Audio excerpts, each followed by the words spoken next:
ピンポーン。ようこそ秘密基地にいらっしゃいました。まずはじめにチャンネル登録とグッドボタンしてってね。はい、今日もよろしくお願いします。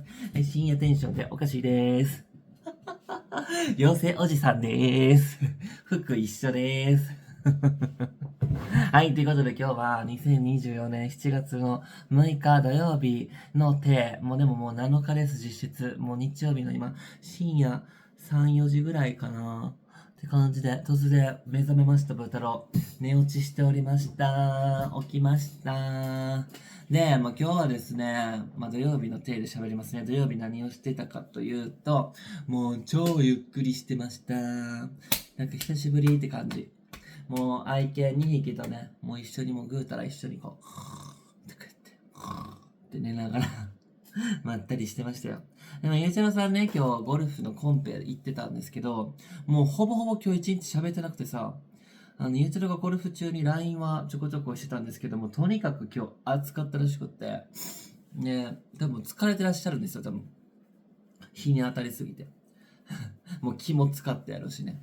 だからもういつの間にか帰ってきててさ、でもいつの間にか上で寝てて、もうそっから一生起きてこないっていう感じ。大丈夫なんかなみたいな感じでちょっと心配なんですけど。そう、だからまたね、今日起きてきたらいろいろお話聞こうと思うんですが、もうね、コンペ帰ってきたらこれ参加賞みたいな感じでこういうのもらえるんですよ。いつも何か用意してくれてて。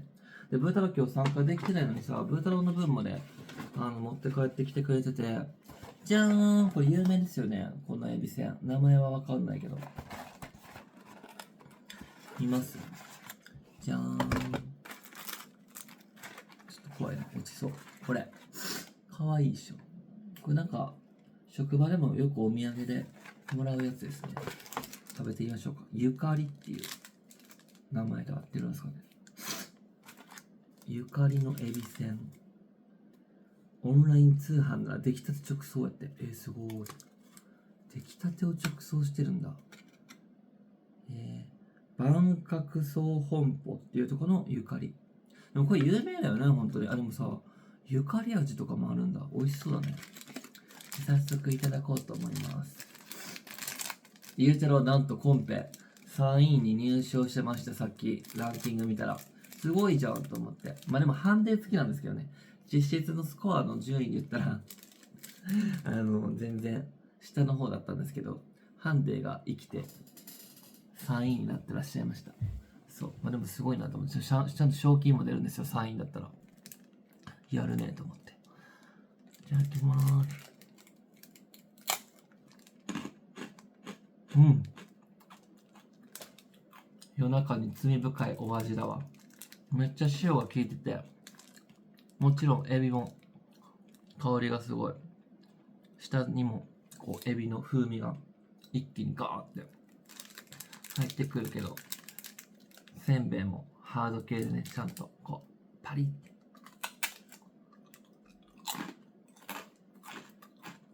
噛み応えもいいですね。美味しいです。うん。エビせんってね、いろんなほんとエビせんあるけど、これはサクッとパリッとエビって感じ。サクッとエビとパリッとゆかりのエビせん。これ CM です今ね。はい。もう今日何喋ろうかなと思ったんですけど、今日何してたのかって言ったら、そもそもまず足の状態どうなのっていう感じなんですが、もう順調で、なんか歩きやすくなってきたし、多分明日はさらに治るんだろうなっていう予感満載で、順調に回復してます、多分。日に日に足の痛みももう和らいできてるから、いい感じです。だから、ご心配なく。で、今日ね、3時ぐらいからミュージックデーっていうのをやってたんですよ。ミュージックデー。それをずっと見てました。いや、音楽番組なんか久々にゆっくりなんか見たなと思って。もう普段あんまりね、見ないんですけど、珍しく夕方からやってたから、なんか見入っちゃって。今日編集しようと思ってさ、編集もちらほらやってたんですよ。ちょっともうゆっくりゆっくり、めっちゃゆっくりペースだからほぼほぼ進んでないって進んでないんですけど、まあでもやらないよりはマシかなと思って。だけど、その音楽番組に集中しちゃってさ、大体なんていうの、もう好きなさ、アーティストさんのとこしか見なくていい派やねんけど、なんか今回、なんかことごとく、なんか始まるたびになんかついついこう、おーって感じで、なんか見ちゃってさ、そう、音楽番組に集中しちゃったって感じですね。あとは推しの子、セカンドシーズンが始まりまして、それを早速、見たんですけど、さ、もう一曲公開だと思ってたんですよ。じゃあ、1話ずつなんですね。なんか1週ごとに更新っていう感じっぽいんで、毎週毎週。だからもう1話すぐ終わっちゃってさ、20何分ぐらいしかないから。まあでもよかったですね。推しの子第1シーズンから、漫画は、原作は見てないんですけど、アニメで見てるんですけど、もう第1シーズンもすごい良かったんで、もう第2シーズンもやっぱちょっと気になるから、見出しましたが。まあどんなもんやったっけとか、ちょっと内容もなんかうる覚えやったからさ。そう、みんな見たことあります推しの子。そう、なんか、アイドル系とか、こう、サスペンス系、アイドルとなんかサスペンスをこう、融合させたような作品なんで、まあ、どっちかに興味あれば、結構面白いんじゃないかなと思うんですけど、まあ、簡単にブータロカーンの推しの子の、この、説明、いりますか？プレゼンしましょうか？誰も求めてないやろな。まあだけど、まあ、今日そんなもんミュージックデーかちょっと推しの子ぐらいしか話す内容ないから、じゃあちょっと話そうか。まあ、簡潔に、じゃあね、ブータロの中で頑張って簡潔に説明すると、まあこれネタバレ含むかもしれないんで、まあ、そういうのやってる人は閉じてもらって、で、今からじゃあプレゼン開始。さあ、皆さんが見たいと思えるようなプレゼンができるのか。よーい、スタート。まずね、推しの子っていうのは、難しい。もういきなり難しい。まあ、アイドルが舞台なんです。そもそも芸能界が舞台って言ったらいいのかな。そう。いろんな芸能界の闇とか、あ、こうやってドラマとか、こうやって恋愛バラエティとか、なんか作られてるんやっていう勉強にもなったりするんですけど、まあそれだけじゃない。芸能界系に興味ある人はそこだけじゃなくてサスペンス要素がこれ含まれてくるってことはどういうことかっていうと、まずそもそもね、舞台はお医者さん、男のお医者さんがまずなんかちょっとこう軸で始まるんですよ、話が。で、普通にこういろんな患者さんをね救ってきたわけですよ、医者として。で、まあ、そんなお医者さんには推しのアイドルがいて、もう超売れっ子、もうずっと推してるわけ。頑張れーって言って。だけどそんなまあ生きがいでもある推しのアイドルが突然活動休止を発表するんですね。どうしたんやろみたいな。で、あんな人気絶頂やのになんかあったに違いないみたいな感じで。で、もう悲しんでたら急に患者さんとして自分の勤めてるお医者やって病院の患者さんに現れるんですよ、そのアイドルが。で最初はもう目を疑うわけですよ。ほんまにあの子みたいな。でもちゃんとマネージャーもいるし、なんか説明も受けるしで、ほんまに、推しのアイドルや、みたいな。まあそれが名前が愛ちゃんって言うんですけど、愛ちゃんじゃんってなって。で、なんで病院に来たかっていうと、もうこれまたすっごい衝撃。もうアイドルではご法度。なんと、こちら、妊娠をしてるんですよ。そのアイドル。って。ねえ、まあちょっとね、あんまりいけない話、まあ、売れっ子アイドルですから、もしかしたらちょっともう下ろすのかなっていう選択かなと思ったら、なんと、産みたいと。そう。産みたいということで。まあ、そのサポートをね、もうするわけですよ。まあ、世間にバレないように。世間には絶対バレちゃいけないから。で、まあ、順調にこう、もうお腹も大きくなって、もうなんかもうすぐ生まれるっていう時にですね、なんと突然そのお医者さん、死んじゃいます。突然死んじゃうんですよ。これサスペンス要素でしょ？みたいな。順調にいってたのになんで急に先生殺されたみたいな。なんか後ろからこう突き飛ばされて、こう転落して死んじゃうんですけど。で、まあ、その犯人がどうも、愛ちゃんのファンなんですよ。そう。愛ちゃんのファンに、どっかから情報が漏れて、病院に通ってて、で多分妊娠をしたことに対して、まあ、ショックだったのか、ちょっと理由ははっきりしなかったと思うんですけど、ブー太郎の記憶では。そう、豚の中では知らない。もしかしたら打ち明かされてるかもしれないけど。まあ、とりあえず、まあ、こう、ファンの逆恨みじゃないけど、そんな感じでお医者さん殺されちゃうんですよ。で、もう、どうなんのこの後じゃあみたいな。しかも先生死んじゃったら、子供無事生まれんのみたいな。やばくないいろいろみたいな。わけわからん状態になるわけで、いきなり視聴者は。もう大混乱。でもうまいですよね。もう引きつけられるわけ。どうなんのどうなんのみたいな。展開的には。で、まあ、急に目覚めたら、先生が目を覚ますわけよ。みたいな。生きてたって一瞬思うんですけど、なんと、その姿は全く別。もう赤ちゃんとして生まれてくるわけ。わかる言いたいこと。わかりました？理解できました？そう。転生したんですよ。で、記憶がなんとまだもう全部残ったまま。前の医者の時の。だから、お母さんが愛ちゃんなのね。その推しの子。推しのアイドルなんですけど。だから推しの子ってそういうことなんですよ。皆さん。ここでタイトルの意味わかりました？推しの子として、子供として生まれてきちゃうんですよ。しかも記憶持ったまま。で、なんと、それだけじゃないんです。衝撃なのは。双子なんですよ。生まれてきたのが。でね、ここでミソなのが、その双子の相手は、まあ普通の子なのかなって思ったと思うんですけど、なんとそのもう一人、まあ男女の双子なんですけど、まあ先生は、もうちょっと性別も男のまま、また男の子として生まれてきました。で、もう一人女の子なんですけど、なんとその女の子、お互いは多分知らないんですけど、確か、知ってるんやったっけ？とりあえずここの2人も接点があって、でその女の子の方はなんとその先生ね、先生の患者さんなんですよ。でその患者さんって普通の患者さんじゃなくって、もう病気でまだもうほんとちっちゃい女の子やったの、その女の子だけどすごい重い病気で、もうすぐ亡くなっちゃったんですね。まだまだ人生まだまだ生きたかったやろうに。でもすごいなんか懸命にね、ポジティブな女の子やって。で、その女の子も、実は愛ちゃんが好きだったんですよ。そう。で、その大好きだったアイドル、愛ちゃんの子供としてその子も記憶を持ったまま、生まれてきてるの。なぜか二人とも記憶を持ってんの。だけど、まさかお互いがさ、その先生と患者さんっていう状態は知らないわけ、ここの二人は。確かね、もしかしたらどっかのタイミングで、先生だけは知ったんかな。いや、多分まだ知ってないはず、確か。そう。だからお互い愛ちゃんが好きだった。だから、推しの子なんですよ。だから両方。わかる？言いたいこと。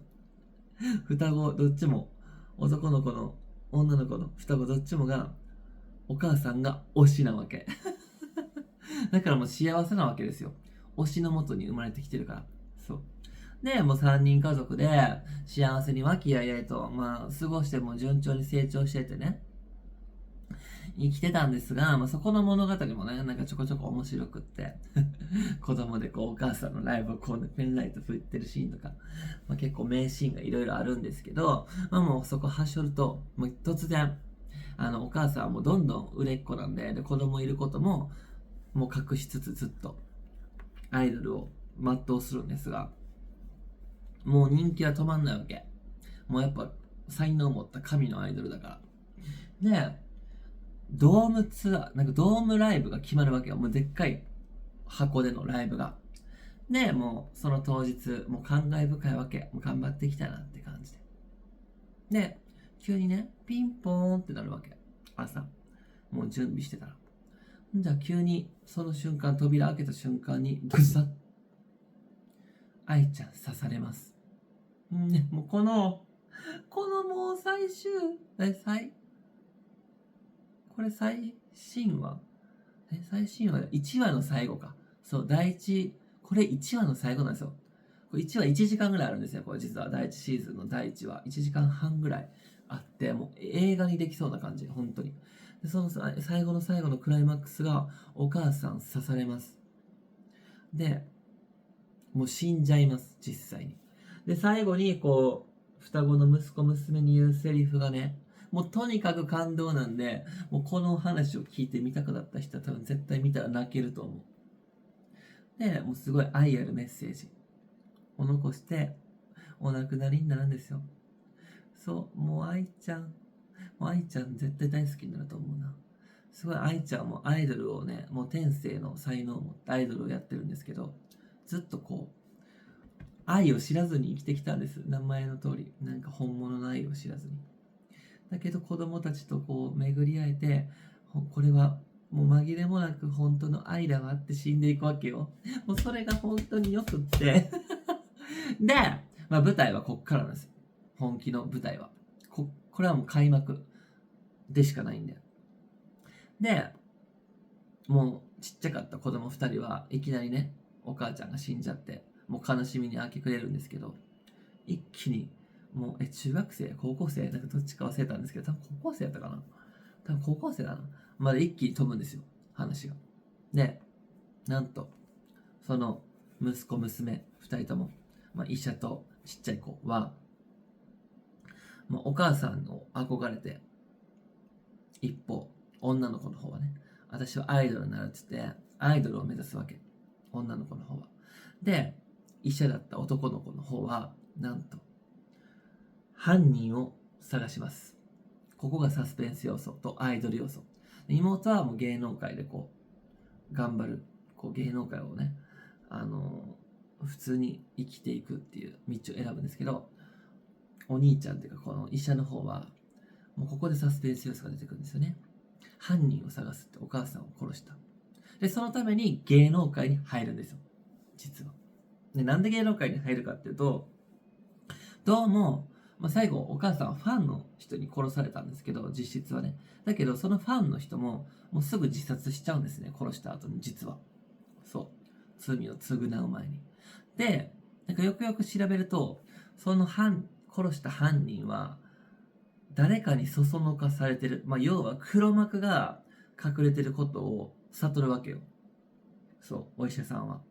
で、だったらその黒幕を、こう、暴きたいじゃないけど、もう復讐したいっていう、もう復讐精神のみで動いていくわけ。そのために、どうも芸能関係者の誰かやな。で、なんならお父さんがね、謎なままなのよ。そう。愛ちゃんはシングルマザーとしてずっと家族3人でやってきてたから、その旦那、お父さん、本来であればお父さんがどうも怪しいっていうのを睨んでて、まあ、そのお父さん探しなのかも、とりあえず犯人を探すっていう、そう、裏テーマがあって、まあでも芸能界のいろんな裏事情とかもこう、その犯人を探す過程で、なんかいろいろ見れるっていうのが、推しの子の面白み。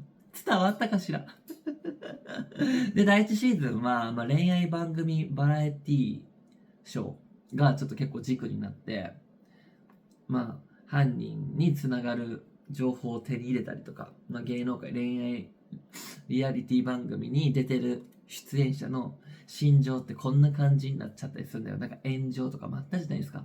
実際、テラスハウスとかね。なんかああいうものをなんかこうなんか見れるアニメになってて、で、第2シーズンが今公開始まったのは、次は舞台が舞台なんですよ。ちょっとシャレじゃないけど。舞台あるでしょ。そう、舞台が舞台で今お稽古してるんですけど、とある大きい作品の舞台。で、まあ、一人がすごい、なんて言うんだろう、憑依型の女優さん、VS、ね、もうちっちゃい子役からやってる、もう実力派女優。もう、こう、周りの空気に合わすのが得意っていうの。なんかあんまり、そう、下手くそな俳優陣、共演者が。だったらもうなんか自分もそこに馴染むような演技ができるし、逆にすっごい、まあ、今回舞台で集まってる俳優は結構実力者が多いので、まあ、そういう人と一緒に共演したらそっちにも合わせれるようなもう実力派女優、ここが結構バチバチな感じなんですよ今で。その2人が恋愛もちょっとしてて、で片やこの憑依型の女優の子はその医者の今この復讐しようとしてる先生ねのことが好きなんですよ。で、恋愛バラエティ、第一シーズン恋愛バラエティ一緒に出てたんですよ。で、この二人はその恋愛バラエティ上、テレビ上ではこう、カップルになったっていう設定なわけ。そう、だから世間ではこう、ラブラブみたいな。で、しかも共演するみたいな感じで。でも中身が開けてみたら、全然フェイクなんですよ。そう、付き合ってるふりみたいな。でも女の子はでも本当に先生のことが好きなんです。で、かたやその子役の子も、何やったかな、子役の子とその先生は別のなんかちょっとこう三流みたいなドラマで共演して出会うんですけど、そこでこうもう子役自体は売れたんやけど、大人になってからはこのもう売れてないの、この子は実はそう子役の時にもすっごいキャッキャキャッキャされたのに、大人になるにつれ結構これもあるあるじゃん。大人になってくるとなんかもうあんまり昔懐かしいねこの子ぐらいの感じで終わるみたいな。なんか中途半端に女優を続けててみたいな。でもこの先生と共演することによってなんかいろいろプラスに感化されて、でちょっと多分好きなのよ。そういう女優としてもこの2人はライバルだし、全然違う憑依型とこう実力、こう頑張ってきた努力で培ってきたこうね女優対決を見れたり、でも恋愛面でも絶対ライバルになるんですよ。でそういうもう3人が今回舞台でね、同じ舞台に出るんですよね。他にもいろんな役があるんですけどどんだけ熱く語ってんの、もう20分も経ってんだけどで、そうでこの憑依型の子はもうすごいいろいろデータをダーって書いて憑依させていくとね、この子の生きてきたなんかロジックみたいなこうピッピッピッみたいな、なんかなんていうのそういうのね、いろんなこう糸を引いてうまいことつなぎ合わせて、もうパズルみたいな感じでこう自分に浸透して憑依させるタイプなんで、なんかどうもその今回もらった役っていうのが元々の大元作者が作ったキャラ設定と今回舞台化するってことは、そのちょっとやっぱ一気にさ省略しなきゃいけないから、なんかキャラ設定がちょっとブレてるじゃないけど、なんでこんな脚本になったんやろうってちょっと脚本にこう不満を抱いてるんですよ、憑依型の子は。でそれを脚本家に言うんですけど、でもこの短時間の舞台にこの作品まるまる完璧にこう表現するのは難しいから、一気にちょっとこういう設定をするしかなかったんだって、ちょっとこうね、いろいろもう主役を引き立てる、なんかこう捨て主役じゃないけど、なんて言ったらいいのかな、捨て駒じゃないんやけど、なんかもうキャラ変させるしかなかったみたいな感じで、でもその説明を受けてもう、納得して無理やり自分もこう脅し込もうとしている最中に、作者さんが今回稽古に現れたわけ。どんなもんかみたいな、私の作品はちゃんとこう舞台でも表現されてるのかっていう確認も込めて。でもなんかその作者さんもすごい個性的なキャラでさ、もうシャイでこうなんかもう芸能人目の前にしたらもういや無理です私なんてみたいな感じで、すごい控えめの設定で現れるわけね。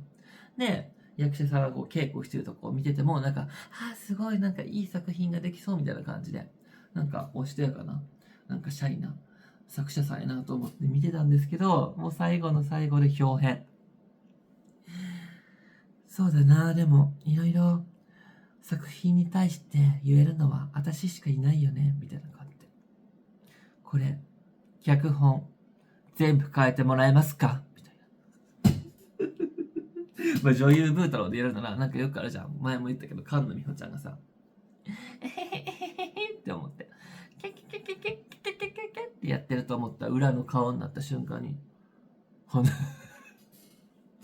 なんかこう明るい役と闇の役を使い分けるっていうのもうそんな感じだからみたいなやつあるやん違うな、下手くそやな。こっちだ。大好きだよ。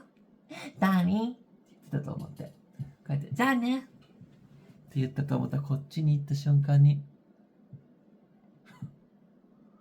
みたいになるみたいなやつあるやん。あんな感じ。その作者に表変しちゃって。素晴らしい作品ができそうです。みたいな感じで。ありがとうございます。でも、脚本全部変えてくれますかみたいな感じで終わんのよ伝われみたいな、もう次気になるっていう感じで終わるんですよ。めっちゃな、なんか省略してプレゼンするつもりがなんかもう結構喋っちゃったし。そう、なんか皆さん推しの子好きだったらね、とか、あと気になった方は、ぜひ見てみてください。まあ、ミュージックデーも良かったしな、ミュージックデーの話もしたかったのに、もう30分も喋ると長いよね。まあ、ちょっと喋る。だけど、本当に韓国アイドル結構ブータロー好きなので、なんかいろんなアイリットとか、ニュージーンズとか、トゥモローバイトゥゲザーとか、あとエスパも出てたでしょ。他も多分いたかもしれない。ルセラフィムもいたしね。そう、なんかすごい良かったですし、XG もかっこよかったね。日本の独特なアイドルで、もうなんか見た目もすごいかっこよかったし、歌もかっこよかったよね。シューティーシューティースターみたいな。まあそういうね、最近っぽいアイドルも良かったし、懐かしい系も良かったんですよ。なんか全然知らなかったけど、九十九里浜みたいな。あの歌なんか、てーてれてーてれてーてーてれてれてれてれれみたいな。なんか聞いたことあって、なんかすごいとか。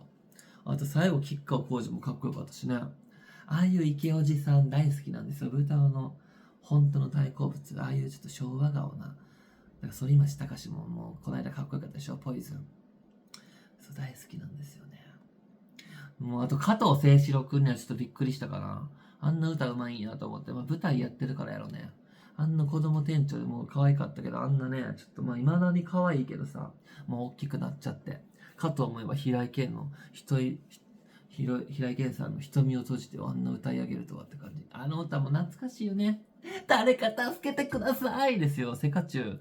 もうね、映画ももちろん良かったんですけど、僕はドラマ派で、もうあれの綾瀬はるか、あれで綾瀬はるかちゃんのことを知って、もうこの子絶対売れるわ、みたいな。もう神なんですよ。もう山田くんも良かったけど、もう山田くんはもうあの時点でベテラン俳優やったから、もう納得の演技で、もちろんそういう演技できるよねって感じだけど、あの時まだ綾瀬はるかちゃんって多分、そんな注目されてなかった時で、今でこそ大女優やけどさ、めっちゃ可愛かって、もうほんまに可愛かって。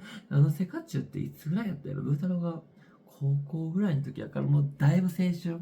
ドラマ、もうあれもでね、あの時も一番好きだった女優が柴咲コウちゃんで、ドラマ版は形あるものなんですよ。泣きたい時や、苦しい時は、私を思い出してくれればいい。